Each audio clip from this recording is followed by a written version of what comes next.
Salut, c'est François. On se retrouve aujourd'hui sur Rétro Passion Automobile. Et on va parler de la version polonaise de la Fiat 126. Et vous verrez que la version polonaise était aussi un peu la version européenne. Pour les automobilistes polonais, en ce début des années 70, la marque Fiat est loin d'être inconnue. Non seulement parce que depuis l'automne 67, la Polski Fiat 125, étroitement dérivée du modèle éponyme entré en production à la même époque sur les chaînes d'assemblage de l'usine de Fiat à Turin, sort des usines FSO de Zeran, près de Varsovie. Et c'est rapidement devenu l'un des modèles les plus appréciés en Pologne. En complément, FSO présente en 1955 un nouveau modèle plus populaire, la Sirena, fortement inspirée des Trabants produites en Allemagne de l'Est. Si celle-ci est certes plus accessible que la Warszawa, dont on parlait, la copie de la 125, sa production demeure encore inférieure à la demande du fait de moyens de production assez limités. C'est donc tout naturellement vers Fiat que se tourne le gouvernement de Varsovie pour nouer un nouveau partenariat qui est signé fin décembre 1965. 2 ans plus tard, les premiers exemplaires de la nouvelle génération de Polski Fiat sortent des chaînes d'assemblage. À peine la production a-t-elle commencé au sein des usines FSM qu'elle devra bientôt en partager les chaînes de production avec un nouveau modèle, issu lui aussi d'un nouvel accord de coopération avec le constructeur italien. Comme dans le cas de la Fiat 125P, la voiture en question était elle aussi encore à l'étude au sein du bureau d'études de Turin au moment de la signature de celui-ci, en octobre 1971. Celle-ci est dévoilée à l'occasion du salon de Turin l'année suivante. Il s'agit de la Fiat 126, qui vient prendre la succession de la 500. Comme cette dernière, le nouveau petit pot de yaourt italien reprend l'architecture à moteur arrière, avec un moteur bicylindre 564 cm3 développant 17 chevaux. C'est l'année suivante que les changements deviennent plus importants, touchant principalement la mécanique. Une nouvelle version fait ainsi son apparition avec un moteur dont la cylindrée est portée à 652 cm3, mais la puissance reste quasiment au même niveau, à 18 chevaux. En 1978, le moteur de 652 cm3 disparaît du catalogue. Seule la version originelle, 564 cm3, 17 chevaux, reste disponible.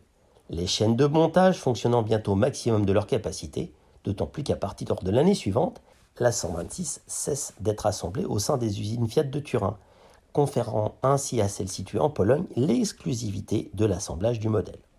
En 1981, FSM célèbre d'ailleurs la sortie d'usine de la 1000e 126, qui en Pologne comme en Italie est rapidement devenue un modèle culte, celle-ci ayant d'ailleurs reçu de la part des Polonais le surnom affectueux de Maluch, bébé en polonais sans doute en raison de son aspect et de ses dimensions. En 82, alors qu'elle fête déjà ses 10 ans d'âge, elle ne semble pourtant pas vraiment avoir pris de ride, même si sur les marchés occidentaux, son architecture mécanique commence à apparaître quelque peu anachronique. 2 ans plus tard, à la fin de l'année 84, la petite puce italo-polonaise connaît un nouveau lifting, baptisé FL. Cette nouvelle version se distingue des anciens modèles par son nouveau tableau de bord, des pare-chocs plus modernes, dirons-nous, ainsi que le montage d'un feu anti-brouillard, ainsi que d'un feu de recul à l'arrière. Quelle évolution! La gamme s'élargit à nouveau au début de l'automne 87, avec la présentation de la 126 bis, j'en ai eu une exceptionnelle, produite uniquement au sein de l'usine de Tichy. Celle-ci se différencie des autres versions d'abord par le montage d'une motorisation entièrement nouvelle. Son système de refroidissement fonctionne désormais à l'eau et la cylindrée passe à 704 cm3 et à 19 chevaux. Extérieurement, la carrosserie reste pratiquement identique à la version précédente, à l'exception d'un changement d'importance, l'adjonction d'un haillon. Si sur les marchés d'Europe occidentale, la carrière de la Fiat 126 s'arrête en 91, seule la version 126P à moteur refroidi par air reste alors en production. Entre-temps, les usines de Bielsko-Biała et de Tichy sont alors rachetées par le constructeur de Turin en octobre 92. La barre des 3 millions d'exemplaires produits depuis son lancement est passée en 93.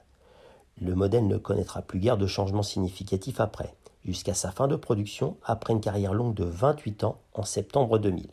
Lorsque l'ultime FSM Fiat 126 tombe de chaîne, plus de 4 600 000 exemplaires auront été produits, dont près de 1 350 000 sur les chaînes de Fiat à Turin.